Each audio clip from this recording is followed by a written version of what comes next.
الحمد للہ وحدہ والصلاة والسلام علی من لا نبی بعدہ اما بعد فاعوذ باللہ من الشیطان الرجیم بسم اللہ الرحمن الرحیم فاما من اعطى واتقى وصدق بالحسنى فسنيسره لليسرى عن ام المؤمنین عائشہ الصدیقہ رضی اللہ تعالی عنہا قالت قال رسول اللہ صلی اللہ علیہ وسلم لو كنت متخذا خلیلا لاتخذت ابا بکر خلیلا رواہ الامام الہمام البخاری فی صحیحہ اللہم صل علی محمد وعلی آل محمد كما صلیت علی ابراہیم وعلی آل ابراہیم انک حمید مجید اللهم بارك على محمد وعلى آل محمد كما باركت على إبراهيم وعلى آل إبراهيم إنك حميد مجيد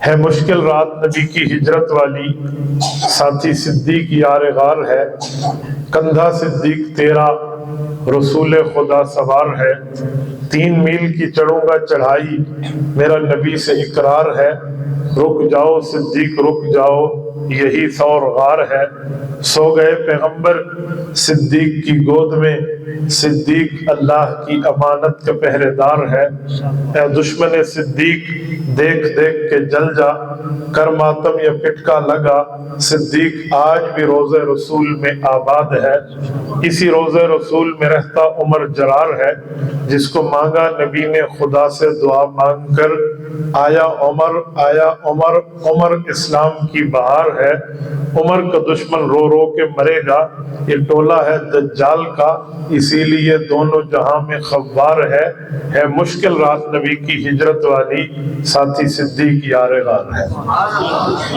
معزز دوستو آج 29 دسمبر 2024 بروز اتوار ہے ربیع الثانی سن 1446 ہجری اپنی آب و تاب سے جاری ہے آپ اور ہم یہاں جامعہ فاروق اعظم فیصل آباد میں موجود ہے ہماری خوش قسمتی بلکہ میری خوش قسمتی حضرت مولانا نذیر شاہ صاحب دامت برکاتہم العالیہ تشریف فرما ہے حضرت کے فرزندان موجود ہیں اللہ پاک ان کو حضرت کا زیر سایہ حضرت کی توقعات کے مطابق زندگی گزارنے کی دنیا میں پہنچنے کی ان کے فیض کو پھیلنے کی توفیق عطا فرمائے اللہ جل شانہ ان تمام سادات گھرانے کی عظمت کو بحال فرمائے رہتی دنیا تک تابندہ اور سلامت رکھے میں اسٹیج سے دیے گئے موضوع کے مطابق آپ کی خدمت میں بات کر رہا ہوں حضرت ابو بکر صدیق رضی اللہ تعالی عنہ کے انتقال کو تقریباً 1433 سال پورے ہو رہے ہیں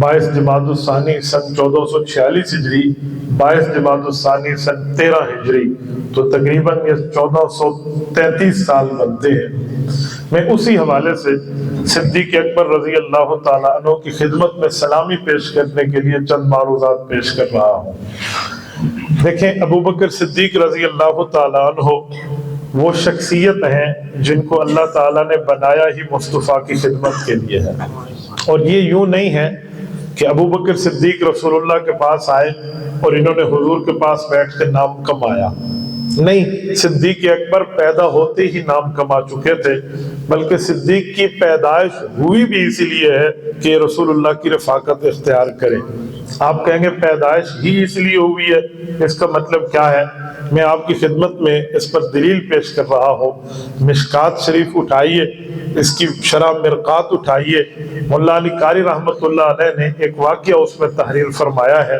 حضرت ابو بکر رضی اللہ عنہ کے حوالے سے تو یہ کتاب حدیث ہمیں کیا بتاتی ہے میں وہی آپ کی خدمت میں رکھتا ہوں کہتے ہیں ایک مرتبہ رسول اللہ صلی اللہ علیہ وسلم مدینہ طیبہ میں موجود تھے تو صحابہ کرام سے سوالات شروع فرمائے کہ آپ ایمان کیسے لائے آپ کیسے مسلمان ہوئے تو ایک صحابی نے اپنا واقعہ سنایا تو ابو بکر رضی اللہ عنہ نے بھی سنایا وہی واقعہ میں آپ کی خدمت میں رکھتا ہوں اس سے آپ اندازہ لگا لیں کہ ابو بکر صدیق کا مقام اور مرتبہ کیا ہے جب مختلف حضرات اپنا واقعہ سنا چکے کہ میں اسی لیے ایمان لایا، اسی لیے لایا، اس طرح لایا، یہ سبب بنا، حضور کی خدمت میں پہنچا، اس کی وجہ یہ بنی، یوں مجھے اللہ تعالیٰ نے ایمان کی دولت سے سرفراز کیا تھا، تو جب یہ وجوہات ساری سناری نا تو وہاں حضرت ابو بکر رضی اللہ تعالیٰ عنہ نے بھی اپنے ایمان لانے کی وجوہات بتائیں، اپنے ایمان لانے کا واقعہ بتایا اور پوری تفصیل سے بتایا۔ میں وہی واقعہ آپ کی خدمت میں رکھتا ہوں، بس آپ توجہ میری طرف رکھنا۔ ہوا یہ تھا، حضرت ابو بکر عرض کرنے لگے اللہ کے رسول میرے ساتھ اسلام لانے کے معاملے میں اللہ کا بڑا فضل ہے۔ ابو بکر کیا ہوا؟ کہ یا رسول اللہ میں نے بچپن میں کبھی بت پرستی نہیں کی، جب سارے بت کے سامنے جھکتے، بتوں سے اپنی فریاد رسی کے لیے پہنچتے اور ان سے مانگتے بت پرستی کے معاملات میں نے کوئی بت کے سامنے کبھی سجدہ نہیں کیا۔ جب سب شراب پیتے میں نے تب بھی کوئی شراب نہیں پی۔ تو میرے ساتھ ایک واقعہ ہوا۔ فرمایا کیا واقعہ؟ کہا جب میں پیدا ہوا تو میری ماں کو آسمان سے سلامی ملی تھی میری پیدائش میں۔ ابو بکر سناؤ کیا واقعہ ہے؟ کہ یا رسول اللہ جب میں ماں کی پیٹ میں تھا میری والدہ امید سے تھی، چند دنوں بعد میری پیدائش ہونے والی تھی تو میرے ابا کسی کام سے چلے گئے، شہر سے باہر تھے، پیدائش کے وقت وہ موجود نہیں تھے، میں پیدا ہو گیا۔ جب پلا بڑا ہوا، والد صاحب واپس تشریف لے آئے تھے، ابا کے ساتھ ایک زندگی گزری، تو جس دن میں چلنے پھرنے کے قابل ہو گیا تھا، بات کر سکتا تھا، اٹھ بیٹھ سکتا تھا، سنجیدہ ہوا، تو میرے ابا نے سوچا کہ اس کو بھی بت پرستی پہ لگاؤں، تو مجھے لے کر وہ بت خانے میں گئے۔ جانے سے پہلے میری اماں کو کہا کہ اسے تیار کرو، اسے میں نے کسی خاص جگہ لے جانا ہے۔ تو میری ماں نے مجھے نہلایا دھلایا اور اچھے کپڑے پہنا کے مجھے ابا کے ساتھ بھیج دیا۔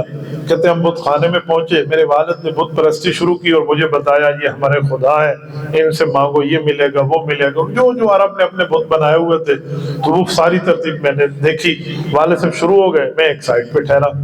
کہتے ہیں یا رسول اللہ میرے دل میں خیال آیا کہ ابا نے کہا اس سے سب کچھ مانگو یہ دے گا، تو میں بھی تو کچھ مانگ کے دیکھوں کہ جی مجھے کچھ دیتا ہے یا نہیں دیتا۔ کہتے ہیں میں ایک بڑے بت کے سامنے آیا، میں نے کہا یا صنم انی جائع فاطعمنی، میں نے اسے کہا بت صاحب ایک بات تم سے کہتا ہوں، بھوک بہت زیادہ لگی ہے، کھانا تو کھلا دو، اچھا سا بہترین لذیذ واہ واہ کھانا ہو، میں کھانا کھانا چاہتا ہوں، مجھے کھانا کھلا دے۔ تو صحابہ کرام باقی بھی سن رہے تھے، تو انہوں نے پوچھا پھر کیا ہوا؟ کہا فلم یجبنی، کوئی جواب بھی مجھے بت نے نہیں دیا، اور بت کیا جواب دیتا؟ کہتے پھر میں نے سوچا اس کا کھانا کھلانے کا موڈ نہیں ہے، چلو میں سوال کی ڈائریکشن چینج کرتا ہوں۔ میں نے دوسرا سوال کیا، میں نے کہا انی عارف فاکسنی، مجھے اچھا سوٹ چاہیے، میں بھی باقیوں کی طرح سوٹڈ بوٹڈ بننا چاہتا ہوں، بہترین کپڑے پہننا چاہتا ہوں، ایک جوڑا مجھے کپڑے کا دلا دو۔ فلم یجبنی یا رسول اللہ، اس نے مجھے کوئی جواب نہیں دیا۔ تو ابو بکر کہتے ہیں میں سمجھ گیا اس نے جواب نہیں دینا، جب یہ میری کچھ پوری نہیں کر سکتا چلو اپنی تو حفاظت کرے گا۔ کہتے ہیں فاخذت الصخرہ، میں نے ایک پتھر اٹھایا بڑا سا نا، بھی اب میں اس کے ساتھ کوئی کام کرتا ہوں، اور میں نے اس بت کو کہا کہ دو کام میں نے کیے نا، اب تیسرا تو کر لینا، اب میں تمہیں مارنے لگا ہوں تو اپنی حفاظت خود کر لینا۔ کہتے ہیں فاخذت الصخرہ، میں نے وہ پتھر اٹھایا اور اسے دے مارا، جب اسے لگا ڈز کی آواز آئی، بت نیچے گرا ٹوٹ گیا۔ میرے ابا نے یوں مجھے دیکھا کہ میرے بیٹے نے کیا کر دیا، تو مجھے دیکھا تو اس وقت میرے چہرے کے تاثرات، میرے ہاتھ والے سب خوب بتا رہے تھے کہ مارا ہی میں نہیں ہے۔ تو میرے ابا نے کہا یہ ایسا کیوں کیا؟ تو میں نے کہا ابا جی اس کی بنیاد ہے۔ کہتے کیا بنیاد ہے؟ میں نے کہا آپ نے مجھے بھی بتایا کہ سب کچھ دے گا، نہیں مجھے کپڑے دے رہا ہے نہ کھانا دے رہا ہے، تو میں نے کہا چلو میری ضرورت پوری نہیں کرتا تو اپنی پوری کر لائے، تو میں نے ایسے پتھر اٹھا کے اس کو دے مارا، تو اپنی تو حفاظت کرتا، یہ تو اپنی بھی حفاظت نہیں کر سکا تو ہمیں کیا دے گا؟ تو باپ نے ایسے بیٹے کو دیکھا اور اسے پکڑ کے گھر لے آئے۔ کہتے ہیں سارا غصہ میری اماں پہ نکالا اور میری والدہ کو آ کر کہا کہ اسے کچھ تو سمجھاتی، اسے بتاتی کہ خدا سے تعلق کیسے رکھتے ہیں۔ وہ بت تو نہیں سمجھتے تھے نا، وہ تو الہ خانہ سمجھ رہے تھے کہ اللہ سے تعلقات کیسے رکھتے ہیں، آپ نے نہیں بتایا سمجھایا۔ تو کہتے ہیں میری ماں بڑی مطمئن تھی، وہ بات سن کے پریشان نہیں ہوئی۔ تو میرے والد نے کہا کیا ہو گیا، آپ میری بات پہ کوئی تاثر نہیں لے رہی، انہیں کچھ سمجھا دی۔ تو میری ماں نے کہا کہ مجھے بتاؤ میرے والد کو کہ جب یہ پیدا ہوا تھا آپ اس وقت کہاں تھے؟ تو کہا میں تو سفر پہ گیا تھا، واپس آیا، پیچھے بیٹا پیدا ہو گیا تھا۔ تو کہا اس وقت آپ ہوتے نا تو میں تمہیں ایک بات سناتی، میں تمہیں نہیں بتا سکی، ایک بات میں نے آج تک اس کے لیے دل میں رکھی ہوئی ہے۔ کہا وہ کیا ہوا؟ تو میرے والد نے بڑی حیرانگی سے پوچھا، تو پھر میری ماں نے بتایا۔ یہ حضرت صدیق اکبر اپنے ایمان کی بنیاد بتا رہے ہیں کہ میرے ابا نے پوچھا کیا ہوا، تو میری اماں نے بتایا کہ جب یہ بچہ پیدا ہوا تو مجھے آسمان سے فرشتوں کی آواز سنائی دی، اور فرشتوں نے 4 باتیں مجھ سے کی ہیں۔ فرشتوں نے کہا یا امۃ اللہ بالتحقیق ابشری بالولد العتیق اسمہ فی السماء صدیق لمحمد صلی اللہ علیہ وسلم صاحب و رفیق۔ کہ فرشتوں نے میری ماں سے کہا یا امۃ اللہ بالتحقیق، اللہ کی بندی ایک حقیقت پسندانہ بات سن لے، ابشری بالولد العتیق، تمہیں ہم خوشخبری دے رہے ہیں اس بچے کی جس بچے کو رب نے جہنم سے آزاد کردہ پیدا کیا۔ اسمہ فی السماء صدیق، تیرا بیٹا صرف دنیاوی نہیں ہے، آسمان والے بھی جانتے ہیں، عالمی ہے۔ اسمہ فی السماء صدیق، آسمان میں اس کا انٹروڈکشن صدیق کے نام سے ہوگا۔ لمحمد صلی اللہ علیہ وسلم صاحب و رفیق، یہ محمد صلی اللہ علیہ وسلم کا صحابی بھی بنے گا، ان کو دوست بھی کہلائے گا۔ کہ یا رسول اللہ مجھے تو گھر سے اللہ جل شانہ نے آپ کے لیے تیار کیا ہے، تو میں کیسے ایمان نہ لاتا، میں کیسے آپ کی خدمت میں نہ آتا۔ یہ حضرت صدیق اکبر رضی اللہ عنہ نے خود اپنا معاملہ بتایا۔ میں یہاں ایک بات آپ کی خدمت میں کرنے لگا ہوں۔ میں نے شروع میں کہا کہ صدیق وہ نہیں ہے جو حضور کے پاس آئے، قربانیاں دی اور اپنا نام کمایا۔ صدیق وہ ہے جس کو پیدا نبوت کے لیے کیا گیا ہے، جس کو رسول اللہ صلی اللہ علیہ وآلہ وسلم کی رفاقت اور صحابیت کے لیے پیدا کیا گیا ہو، اسے صدیق کہتے ہیں، اسے ابو بکر کہتے ہیں، اور اس کو آسمان سے سلامیاں مل رہی ہیں۔ ہم اہل سنت والجماعت سنی سن ہو چکے ہیں، ہم اپنا مذہب اپنی اولاد کو یاد نہیں کراتے۔ کوئی اور ہو نا تو وہ عام سے نعرے بھی اپنی اولاد کو یاد کرا دیتا ہے۔ ہم اہل سنت والجماعت اپنی اولاد کو یہ باتیں یاد کراتے تو بچے بچے کو یہ ترانہ یاد ہوتا۔ میں کچھ دنوں پہلے ایک جگہ گیا تو میں نے بچوں کو کھڑا کر کے ایک ایک کو یاد کرا، میں نے کہا ہم انعام دیں گے، آپ یہ حدیث کے لفظ تو یاد کر لو، تو سب نے یاد کر لیے۔ میں ایک دفعہ پھر دوہرا رہا ہوں، آپ بھی ذہن میں رکھ لیں کہ ابو بکر صدیق کی اماں حضرت سلمہ ام الخیر کو فرشتوں نے ابو بکر کی پیدائش پہ کہا تھا یا امۃ اللہ بالتحقیق ابشری بالولد العتیق اسمہ فی السماء صدیق لمحمد صاحب و رفیق۔ بہرحال تو ابو بکر اس شخصیت کا نام ہے جس کو پیدائش پر سلامیاں ملی ہیں۔ اب میں یہاں ایک نقطہ آپ کی خدمت میں رکھتا ہوں کہ ابو بکر کو پیدائش پر سلامی کیوں ملی ہے؟ اس کی وجہ کئی وجوہات ہیں۔ اس میں ایک وجہ ہے کہ جب نبی پیدا ہوتا ہے نا خاص واقعے پہ، تو اللہ اس کی سلامی کا ذکر قرآن میں کرتے ہیں کہ اس کی پیدائش پہ اسے سلامیاں ملی۔ ابو بکر نبی نہیں ہے، خاتم النبیین کے وہ صحابی ہیں جس کو افضل البشر بعد الانبیاء کا ٹائٹل ملا ہے، وہ شخصیت ہے، اتنا بڑا مقام ہے ان کا، تو ان کی کرسی پہ مہر نبوت نہیں ہوگی، مہر صداقت ہوگی، لیکن اللہ تعالیٰ نے ان کی سلامی کا ذکر کیا ہے جو ذکر ہماری حدیث کی کتابوں میں۔ آپ کہیں گے نبی کی پیدائش پہ سلامی کہاں ہے؟ سورت نمبر 19 اٹھائیں، سورت مریم، پہلا رکوع اور دوسرا رکوع اٹھا لیں، 16واں پارہ ہے۔ حضرت زکریا علیہ السلام وقت کے نبی ہیں، بیوی ہیں، بیوی کی عمر 90 سال ہے، زکریا علیہ السلام کی عمر 120 سال ہے، اولاد نہیں ہے۔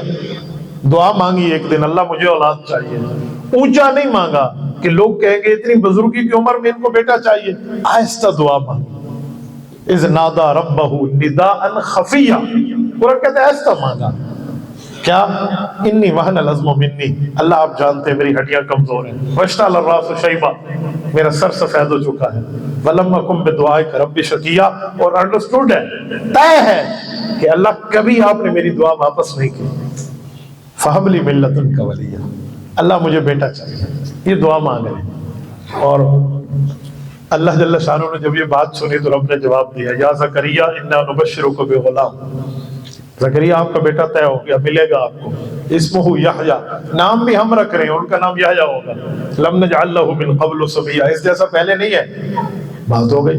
تو حضرت زکریا نے پوچھا اللہ میرا بیٹا ہوگا، میری بیوی بانجھ، میں بوڑھا، یہ حق الیقین عین الیقین میں بدلنا چاہ رہے تھے نا، مان اللہ پاک پہ تو تھا، یقین تو تھا کہ اللہ وہ نشانی کیا ہوگی، میرا بیٹا۔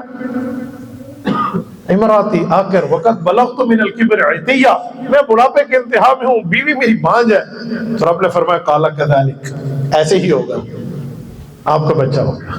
پھر بچہ ہوا، حضرت یحییٰ علیہ السلام پیدا ہوئے، تو جب پیدا ہوئے تو قرآن ان کے لیے کہتا ہے والسلام علیہ یوم ولد ویوم یموت ویوم یبعث حیا، خدا نے انہیں سلامیاں پیش کرائیں فرشتوں کے ذریعے، جس دن پیدا ہوئے، جس دن دنیا سے جائیں گے، جس دن قیامت میں اٹھیں گے، ان کو سلامی ملے گی۔ تو یہ سلامی نبی کو مل رہی ہے پیدائش میں۔ حضرت عیسیٰ علیہ السلام پہ اگلا رکوع اٹھا لیں اسی صورت کا۔ حضرت عیسیٰ علیہ السلام بغیر والد کے پیدا ہے اللہ کے امر کن سے۔ حضرت اماں مریم ہیں، کنواری ہیں، کوئی شادی نہیں ہے، غسل خانے میں گئی ہیں غسل کرنے کے لیے، ابھی غسل خانے میں پہنچی ہیں اس سے پہلے ہی فرشتہ آ گیا، انہیں یوں دیکھا، قالت انی اعوذ بک منک ان کنت تقیہ، کہ مرد یہاں عورتوں کی جگہ میں، ہمیں اللہ کی پناہ چاہیے، نکل جائے یہاں سے۔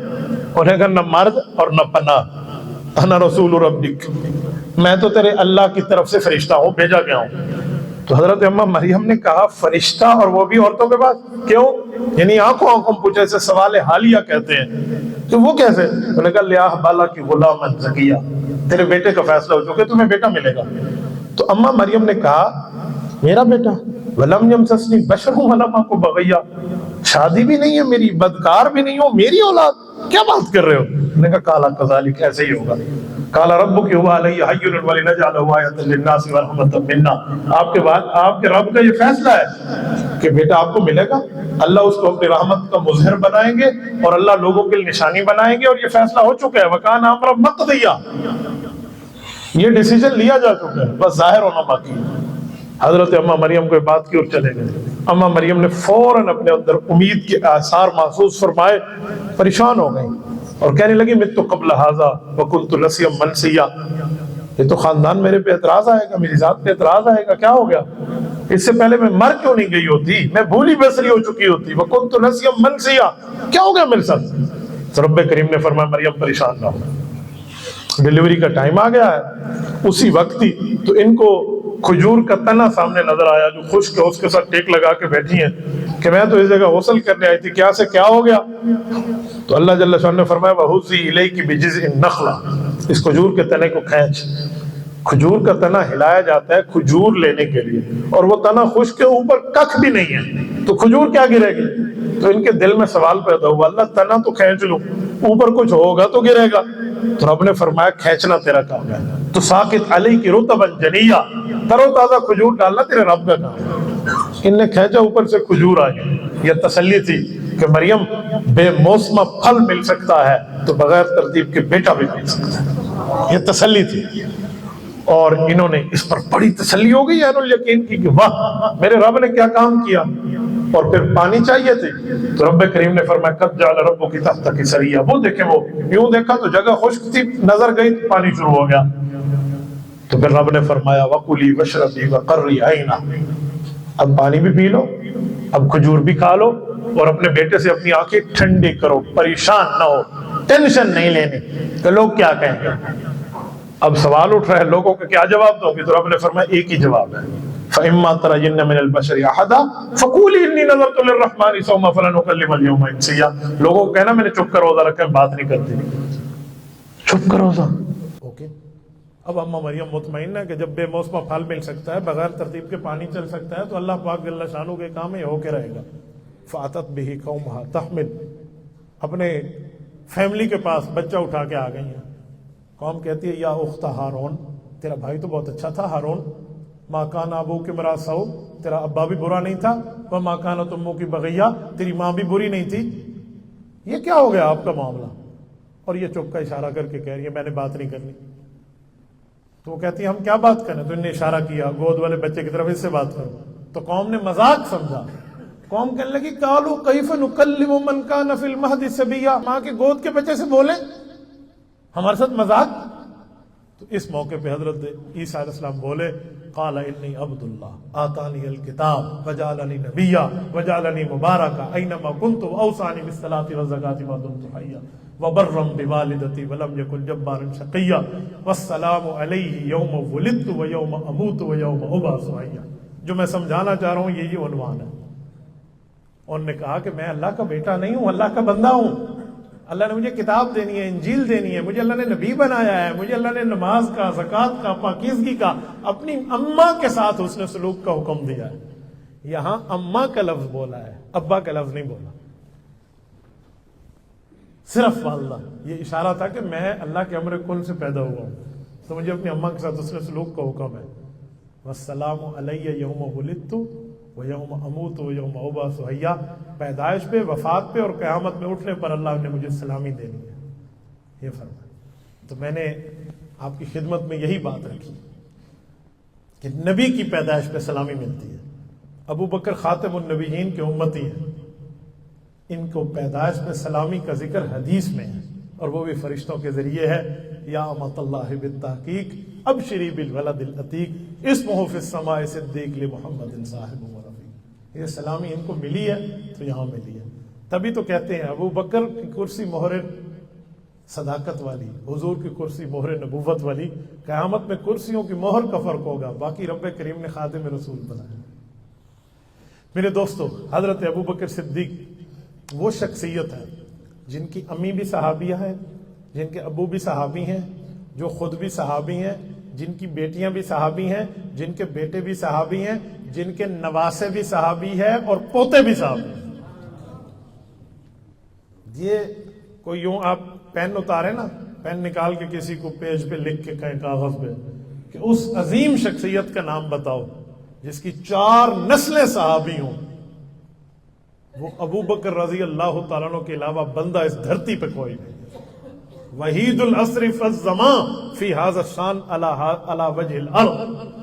اس زمین کے اوپر اس شان سے متصف، اس مقام سے جس شخص کو اللہ تعالیٰ جل شانہ نے رتبہ دیا ہے کہ اس کی 4 نسلیں صحابی ہو جائیں، یہ ابو بکر صدیق رضی اللہ عنہ.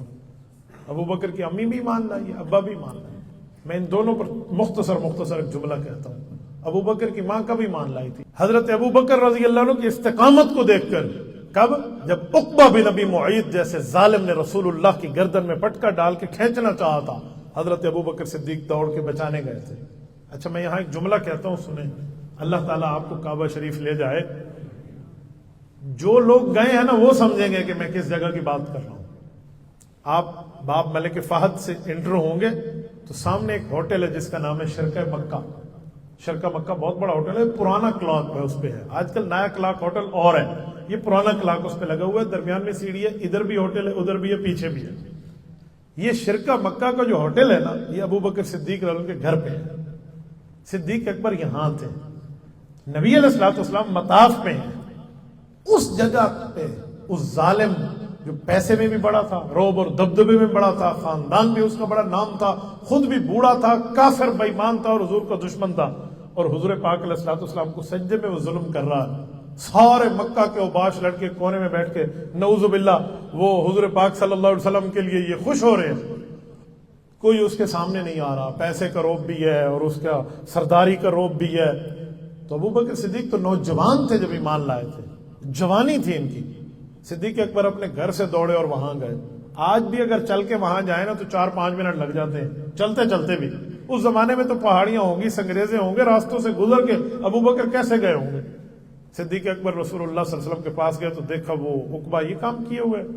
پھر انہوں نے جا کے اس کے یوں اس پٹکے میں ہاتھ ڈالا اور نبی علیہ الصلوۃ والسلام سے چھڑایا. جب چھڑایا تو اس کی آنکھیں سرخ ہو گئیں. اس نے کہا کون ہے جو اتنی جری حالت میں میرے مقابلے میں سامنے آیا؟ اور ابو بکر نے پھر بڑھ کے ایک جملہ کہا، اتقتلون رجلا ان یقول ربی اللہ. تمہاری صرف ایک ہی لڑائی ہے کہ یہ توحید کا اعلان کر رہے ہیں اور تم ظالم توحید کے دشمن ہو، اور تو کوئی مسئلہ نہیں ہے. نہ تمہارا مال کھایا، نہ تمہاری عزت پہ ہاتھ اٹھایا، نہ تمہارے ساتھ اور کوئی معاملہ ہے. فقط مذہب کا معاملہ، دین کا معاملہ ہے کہ رسول اللہ کا اعلان ہے اللہ ایک ہے، اسی لیے آپ ان سے لڑ رہے ہیں. یہ حضرت ابو بکر صدیق نے فرمایا. تو لوگوں نے کہا یہ بنو تمیم کا ہے، یہ عثمان بن عامر ابو قحافہ کا بیٹا ہے. تو وہ رسول اللہ کو چھوڑ کے ابو بکر پہ پڑ گئے تھے سارے.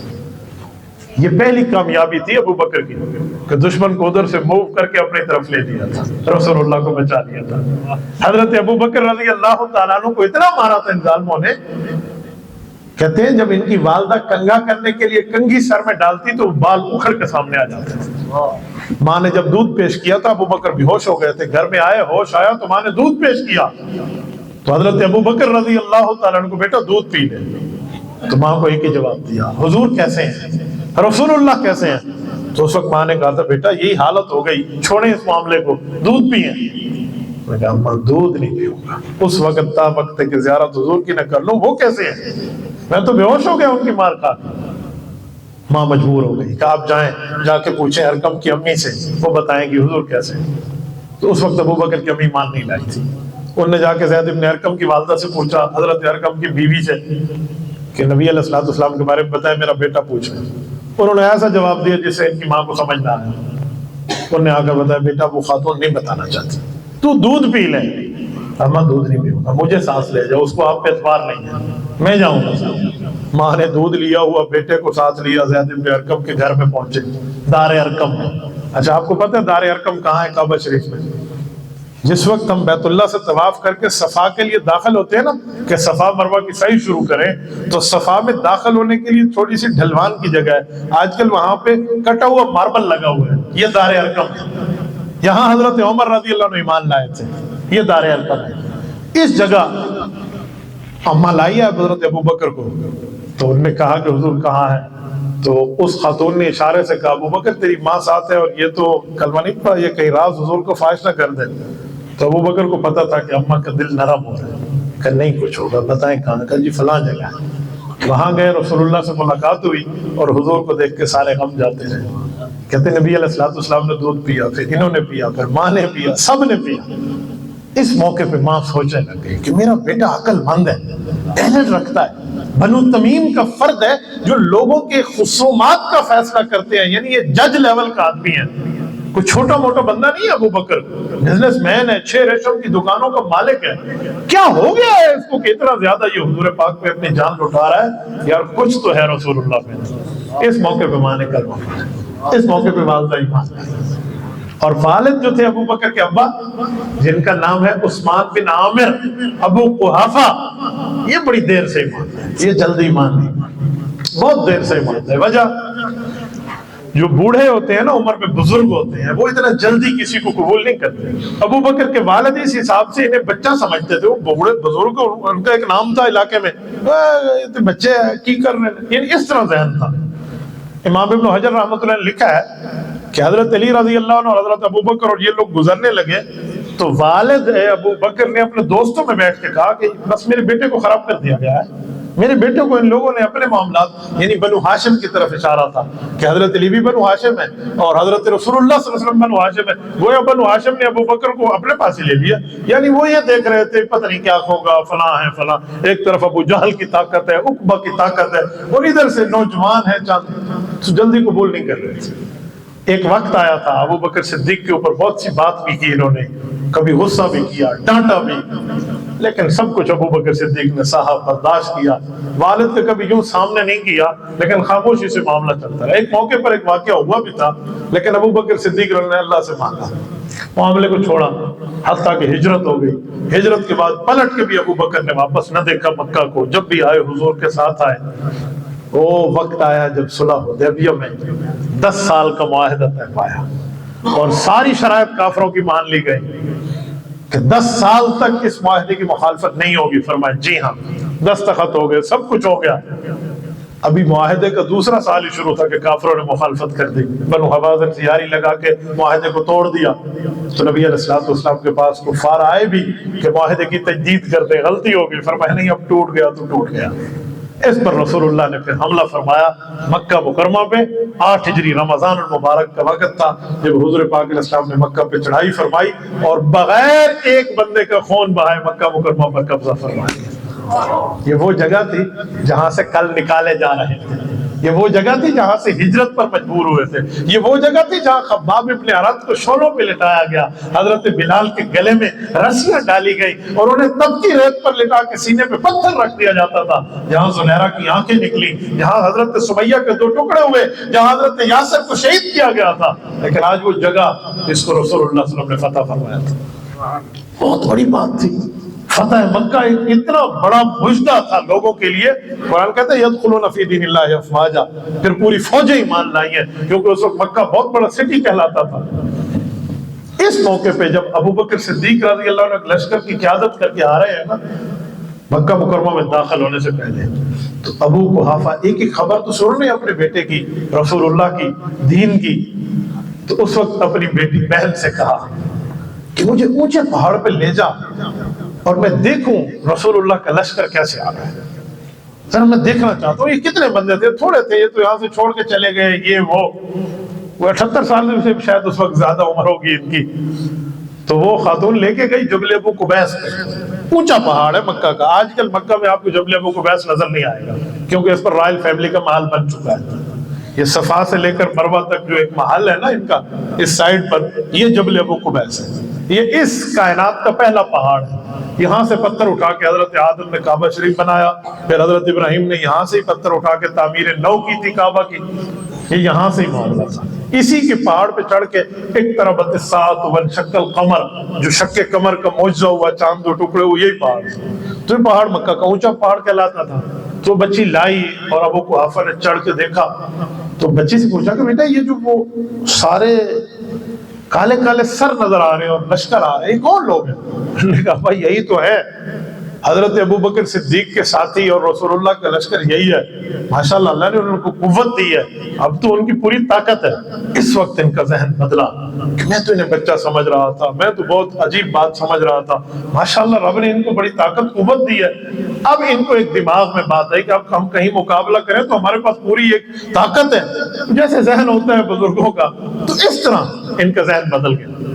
جب مکہ مکرمہ فتح ہو گیا، رسول اللہ مطاف میں آ کے حرم کعبہ میں بیٹھے، بتوں سے کعبہ شریف کو پاک کر دیا گیا، تو لوگ آئے، ایمان لائے۔ اعلان ہو گیا تھا کہ جس بندے نے کعبہ شریف میں آنا ہے اس کو امن ہے، چاہے وہ ہمارا دشمن کیوں نہ ہے۔ اچھا، جو بندہ حضرت ابو سفیان رضی کے گھر میں، حضرت معاویہ رضی کے گھر میں چلا جائے اسے بھی امن ہے، اور جس بندے نے گھر کا دروازہ بند کر لیا اسے بھی امن ہے۔ اس موقع پہ حضرت ابوبکر اپنے گھر گئے، ابا سے بات کی تو نے کہا بیٹا مجھے بھی ذرا دکھاؤ معاملہ، کیا کر رہے ہو آپ لوگ؟ تو صدیق اکبر نے ابا کا ہاتھ پکڑا اور حرم کعبہ میں لے آئے۔ جب حرم میں آئے رسول اللہ صلی اللہ علیہ وسلم ملے تو آپ علیہ السلام نے حضرت ابوبکر کو فرمایا، عجیب لفظ کہ ابوبکر انہیں کیوں لائے؟ مجھے جانا چاہیے تھا۔ حضرت صدیق اکبر نے عرض کیا یا رسول اللہ میرا والد اس لائق ہے کہ وہ آپ کے پاس چل کے رہے۔ اس موقع پہ نبی پاک صلی اللہ علیہ وسلم نے ان سے بات فرمائی، کہتے پانی پلائے۔ آپ علیہ السلام نے ان کے سینے پہ ہاتھ پھیرا۔ ہاتھ رسول اللہ کا پھیرنا کوئی عام بات نہیں تھی، ہاتھ پھیرا اور فرمایا بزرگوں آپ کو کلمہ پڑھ لینا چاہیے تھا، آپ کو ایمان لا لینا چاہیے۔ یہ لفظ کہنا تھا کہ انہوں نے کہا مجھے کلمہ پڑھا تھا۔ وہ صحابی بن گئے۔ جب وہ صحابی بنے تو ابوبکر صدیق کے خاندان کو یہ شرف حاصل ہوا کہ چوتھی نسل بھی کلمہ پڑھ گئی، 4 نسل 4 پشتے۔ تو حضور پاک علیہ السلام سمیت صحابہ نے حضرت ابوبکر کو مبارکباد دی کہ مبارک آپ کا والد بھی صحابی بن گیا اور کلمہ پڑھ لیا۔ تو ابوبکر نے مبارک قبول کی، لیکن چہرے پر ویسی خوشی نہیں تھی جیسے کھل کھلا کے خوشی ہوتی ہے۔ تو جب پوچھا گیا کیوں تو عرض کرنے لگے یا رسول اللہ آپ کے چچا حضرت ابو طالب کلمہ پڑھتے نا تو مجھے اپنے والد کے کلمے سے زیادہ خوشی ہوتی، کیونکہ اس وقت آپ کا دل خوش ہو چکا۔ یہ حضرت ابوبکر صدیق کا نبوت سے پیار، یہ ایسی چیزیں ہیں، بعض چیزیں جس کے لیے لفظ نہیں ہوتے، خدا کی قسم فیلنگز ہوتی ہیں، احساس ہوتا ہے کہ یا رسول اللہ اگر اس موقع پہ آپ کے چچا کلمہ پڑھ لیتے۔ حضرت ابو طالب کی بات کی، حضرت علی رضی اللہ کے ابا جی کی بات کی۔ میں آج بھی حضرت ابو طالب کو حضرت کہتا ہوں اس وجہ سے کہ انہوں نے حضور کی بڑی خدمت کی ہے۔ ایمان کا معاملہ اپنی جگہ، پر ان کی شفقت، ان کی مہربانی، کرم نوازی اور ان کی پرورش اور نبی پاک صلی اللہ علیہ وسلم کے لیے ایک موقع پہ ٹھہرنا بہت بڑا تھا ان کا۔ اگر وہ کلمہ پڑھ لیتے نا تو آپ کی زیادہ خوشی ہوتی تو ہم بھی خوش زیادہ ہوتے۔